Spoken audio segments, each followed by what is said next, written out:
अस्सलामुअलैकुम नाज़रीन, होम एजी चैनल के साथ मैं हूं आपकी अपनी होस्ट अंबर ज़ुबैर। आप लोग देख रहे हैं होम एजी चैनल, आपका अपना होम।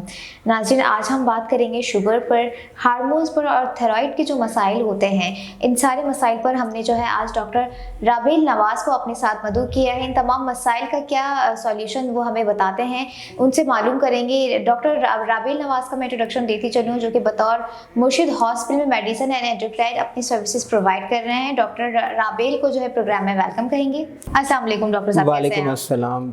बिल्कुल, आपका बहुत बहुत शुक्रिया, आपने मुझे इनवाइट किया आपके चैनल पे। Thank you so much for your time. Doctor Rabel, आपने अपने कीमती वक्त में से जो है हमें थोड़ा सा अपना वक्त दिया, ताकि जो आजकल के हमारे मेन इशू है शुगर हो गया और हार्मोन्स का मसला बहुत बढ़ता जा रहा है हमारी फीमेल्स में, उस पर हम डिस्कस करेंगे बहुत ही ज़्यादा डिटेल में, क्योंकि ये ऐसे हैं जो समझ लें रूटीन मसाइल हो गए हमारे। जी बिल्कुल, असल जितना टाइम बढ़ रहा है उतना शुगर और ये हार्मोन्स के मसाइल बहुत बढ़ रहे हैं। एग्जैक्टली, तो बिल्कुल इस पे बात करना बहुत ज़रूरी था। आपका भी शुक्रिया कि आपने मुझे बुलाया इस पे। डॉक्टर राबेल, बढ़ते हैं सवालात की जानिब। सबसे पहले तो ये आप बताएं, अभी तो देखा जाए तो छोटा सा बच्चा भी जो है वो शुगर का पेशेंट होता है, क्या वजूहात है, क्यों इतना ये रेशो बढ़ता जा रहा है? असल में देखें, पहले ये कहा जाता था कि जो छोटा बच्चा है तो वो जो है ना फैमिली से शुगर लेके आ रहे हैं, लेकिन अब ऐसा इससे बिल्कुल हटके चीज़ें नज़र आ रही हैं। असल में जो हमारे जंक फूड्स होते हैं, जैसे बच्चा 5 साल से लेके जो ना फ्रेंच फ्राइज़ खा रहा है, उसको फ्रेंच फ्राइज़ ही खाने हैं, मतलब जंक फूड्स खाने हैं, वज़न बढ़ रहा है, उसका एक्टिविटी कोई नहीं है, मोबाइल लेके वो इंडोर बैठा रहता है। कोई बाहर के जो पुराने ज़माने में हम लोग खेला करते थे आउटडोर गेम्स, क्रिकेट वगैरह, उन सब का रुझान चला गया है।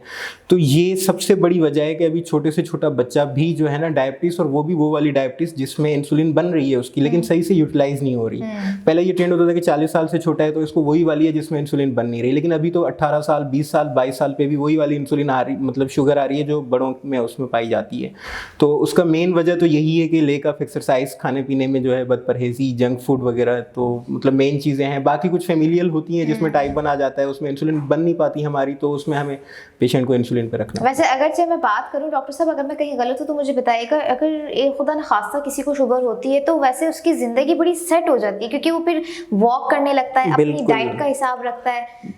बिल्कुल, देखें असल में उसको जितना मैनेज करके चलेंगे तो वो बिल्कुल सेट रहता है बंदा। उसमें मतलब लाइफ स्टाइल मॉडिफिकेशंस अगर आप करें, डाइटरी प्रिकॉशंस वगैरह आप मेजर लें, तो उसकी काफ़ी ज़िंदगी जो है सेटल हो जाती है। लेकिन अगर उसके बावजूद भी कोई जो है ना करता है कि बदपरहेजी वगैरह हो गई, वॉक एक्सरसाइज नहीं किया, तो फिर डेफिनेटली जो है कॉम्प्लिकेशंस वगैरह में डाले जाते हैं पेशेंट्स। उसमें काफ़ी मतलब हेड टू टो कॉम्प्लिकेशंस होती हैं, लेकिन मेनली जो किडनीज वगैरह अफेक्ट होती हैं, CVA वगैरह फॉलेज हो सकता है, दिल की बीमारियाँ हो सकती हैं, पेरिफेरल न्यूरोपैथी हो सकती है, लिस्ट ऑफ कॉम्प्लिकेशन है डायबिटीज़ की। बिल्कुल, तो उसके हिसाब से ठीक है। एक चीज़ मुझे बताएं, वॉक करने से शुगर का क्या लिंक है, ये मुझे थोड़ा सा देखें, ये बिल्कुल आपने हर किसी के मुंह से सुना होगा कि वॉक करें, वॉक करें, वॉक करें। बेसिकली होता क्या है कि जितने भी हमारे बॉडी सेल्स हैं उनको एनर्जी ग्लूकोज प्रोवाइड करता है। तो जितने बॉडी सेल्स हम यूटिलाइज हम करेंगे, सेल्स सपोज हम वॉक करते हैं तो हमारी टांगों के सेल्स वगैरह यूटिलाइज हो रहे हैं, उनका फंक्शन हो रहा है, तो उनको अब एनर्जी चाहिए।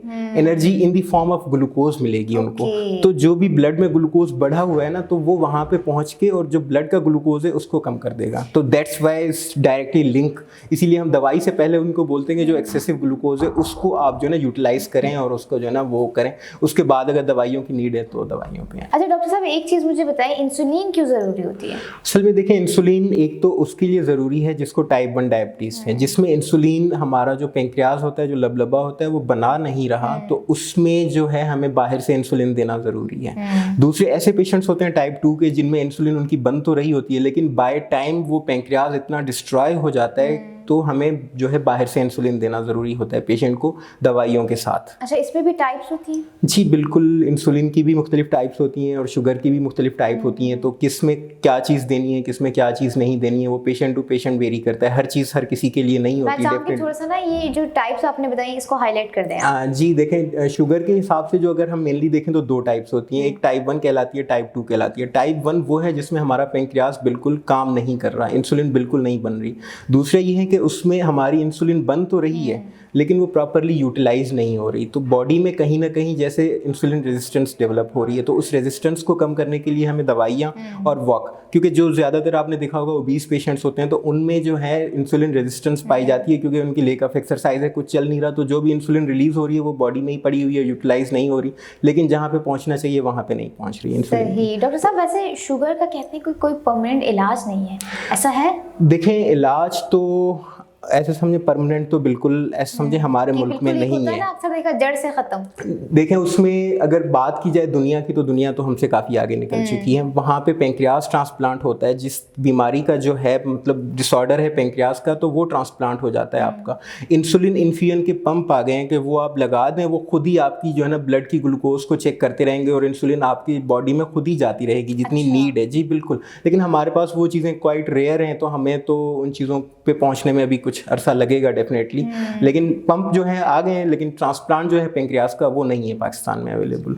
और जड़ से हम उसको ऐसे ही ख़त्म कर सकते हैं कि आप इतना उसका परहेज़ करें, इतनी उसकी एक्सरसाइज करें कि आपको गोलियों की ज़रूरत ना पड़े, आप सिर्फ परहेज़ पे और वॉक पे ही उसको मेंटेन रखें, तो ये जड़ से ख़त्म होना ही कहलाएगा इन द सेंस मेडिकली। बात आपने बताई। अब आते हैं हम लोग हार्मोन्स पर। ये मसाइल का क्यों हम लोगों को सामना करना पड़ जाता है? देखें ये सारी चीज़ें आपस में इंटरलिंक होती हैं। हार्मोन्स भी ऐसे समझें कि जो स्पेशली फीमेल्स में पाए जाते हैं उनका भी नो हाउ कहीं ना कहीं जाके लिंक वही इसी सेडेंट्री लाइफ स्टाइल से हो जाता है और वज़न के साथ हो जाता है। अमूमन जो ख़वातीन होती हैं उनका वज़न बढ़ जाता है, तो वही हार्मोन्स ऐसे समझें कि जो ओवरी वगैरह सीक्रेट कर रही होती हैं, तो उनका थोड़ा सा जो है ना मिसबैलेंस हो जाता है, जिसकी वजह से उनको ये इशू सामना करना पड़ता है, जिसकी वजह से इनफर्टिलिटी हो सकती है, उनको वैसे ही पीरियड्स के प्रॉब्लम रहते हैं या और मसाइल रहते हैं, औलाद वगैरह नहीं होती, इनफर्टिलिटी के इश्यूज़ उनको फेस करना पड़ते हैं, या और कॉस्मेटिक रीजंस होते हैं, एक्सेसिव हेयर फेस पे इन पे, जिसकी वजह से उनको लेजर या और कुछ कराना पड़ता है। इसका कोई सॉल्यूशन होता है? इसका सॉल्यूशन तो डेफिनेटली वही है कि आप अगेन जो है ना सेडेंट्री लाइफ स्टाइल को छोड़ें, एक्टिव लाइफ स्टाइल अपनाएं, आपका वजन कम करें। उसके बाद सर्टेन मेडिकेशंस हैं जो कि यूज़ कर सकते हैं उनके हार्मोनल इम्बैलेंस को सेटल करने के लिए, लेकिन प्राइमरी तो वही है कि हमारा जो सेडेंट्री लाइफ स्टाइल है उसको ख़त्म किया। सही। डॉक्टर राबिल आते हैं आपके थोड़ी सी प्रोफेशनल लाइफ की जानिब भी मजीद, मतलब मुर्शिद हॉस्पिटल में आप अपनी सर्विसेज प्रोवाइड कर रहे हैं। मुर्शिद हॉस्पिटल का एक नाम है इंसानी खिदमत करने में जो कि सर फहरिस्त है, मतलब PWA हो गया, कौमी कार्ड उनका, सेहत सहूलत कार्ड हो गया। मुर्शिद हॉस्पिटल के हवाले से आप हमें थोड़ा सा जी देखें ये तो it's a blessing for poor people, मैं यही कहूँगा, क्योंकि इतने गरीब लोग हमारे पास आते हैं जो कहीं उनका इलाज नहीं हो पाता, उनके पास इवन किराए के पैसे भी नहीं होते, तो उनका हम इलाज बिल्कुल फ्री में कर रहे हैं और विदाउट एनी जो है ना कि जेंडर कास्ट कुछ भी, कोई भी पेशेंट है किसी भी है उस पर, मतलब हम हमारे पास ER में पेशेंट आते हैं तो हम PWA फैसिलिटेट करते हैं उनको, मतलब अपने जो हमारी फंड्स वगैरह होते हैं हम वो यूटिलाइज़ करके उनका इलाज करवाते हैं, या कुछ ऐसे होते हैं अफोर्डिंग होते हैं तो हम उनको थोड़ी सी हेल्प करवा देते हैं 20, 30, 40% जितनी भी डिपेंडिंग अपॉन देयर इश्यूज़, तो उसके हिसाब से नो डाउट। बाकी सेहत कार्ड तो मतलब ऐसे समझे कि बिल्कुल हर किसी के लिए जो भी एलिजिबल है वो आके बस ऑन अराइवल ही, उसका कोई फॉर्मेलिटीज़ नहीं है, विद इन 5 मिनट्स उसकी ट्रीटमेंट स्टार्ट हो जाती है। That's very. आपका कैसा एक्सपीरियंस रहा है अब तक मुर्शिद हॉस्पिटल? अल्हम्दुलिल्लाह बहुत अच्छा एक्सपीरियंस है, quite satisfied from the management and all the settings. Doctor Kasim जो CEO है उनके हवाले से आपकी क्या राय है? देखें मतलब ऐसे समझें कि इंस्टीट्यूट जो है ना लीडर्स से डिफाइन होता है, तो अगर एक अच्छा लीडर है तो वो इंस्टीट्यूट को चलाता है, तो definitely he is the one who is running our setup and अल्हम्दुलिल्लाह satisfied with him, so nice. ठीक है। मुर्शिद हॉस्पिटल में डॉक्टर राबिल जो पेशेंट्स आ रहे होते हैं उनको और मजीद किस तरह से फैसिलिटेट कर रहे होते हैं, क्योंकि जाहिर सी बात है यहाँ पे बलूचिस्तान से आ रहे होते हैं लोग। एग्जैक्टली वही जैसे बात हुई कि उसमें फिर हमारा जो नॉन अफोर्डिंग है, सेहत कार्ड भी नहीं है, तो हम फिर PWA को इन्वॉल्व करके उनका जो है ना फ्री करवा दिया या कुछ परसेंटेज उनका कम करवा दिया। इसके अलावा हमारे पास काफ़ी, मैं अपनी स्पेशलिटी की बात करूँ तो हमारे पास अमूमन जो डायबिटिक फुट के पेशेंट्स होते हैं उनकी अगर एम्पुटेशन हो गई तो हम उसको मसनूई जो आलात होते हैं, मसनूई टांग हो गई या मसनूई पाँव वगैरह की सहूलत, वो हमारे पास बिल्कुल फ्री ऑफ कॉस्ट दिया जा रहा है। हमारे पास डायबिटीज़ के प्रोजेक्ट चल रहे हैं जिसमें हम उनको फ्री डायबिटीज़ की इंसुलिन दवाइयाँ फ्री बिल्कुल प्रोवाइड कर रहे हैं। इसके अलावा हेपेटाइटिस की स्क्रीनिंग फ्री हो रही है हमारे पास, उसकी इलाज फ्री चल रहे हैं। तो मतलब हम अपने हिसाब से तो जितना कर सकें उतना कम है, लेकिन हम बहुत कर रहे हैं। डॉक्टर राबिल जो आपको सुन रहे हैं, जो हमारे नाज़रीन आपको देख रहे हैं, उनके लिए आप क्या मैसेज देना चाहेंगे? देखिए मैं मैसेज उनके लिए यही देना चाहूँगा अपनी फील्ड से रिलेटेड कि आप जो सेडेंट्री लाइफ स्टाइल है उसको छोड़ें, एक्टिव लाइफ स्टाइल अपनाएं। एटलीस्ट जो हमारे वर्क प्लेस के लोग हैं उनके लिए लिफ्ट जो है ना, वर्क प्लेस पे लिफ्ट नहीं, आप 10 मंजिल पे भी रहते हैं तो वहाँ पे सीढ़ियाँ चढ़ के जाएं। ऐसा नहीं है कि पहली मंजिल पे भी जा रहे हैं तो लिफ्ट पे जा रहे हैं। बाकी जो हमारे डायबिटीज़ के पेशेंट्स हैं उनके लिए यही है कि परहेज़ करें, और अगर आपको इंसुलिन तजवीज़ की गई है तो ये फाइनल स्टेज नहीं है, ये पहला स्टेज है, क्योंकि बाय नेचर जो है इंसुलिन ही होती है।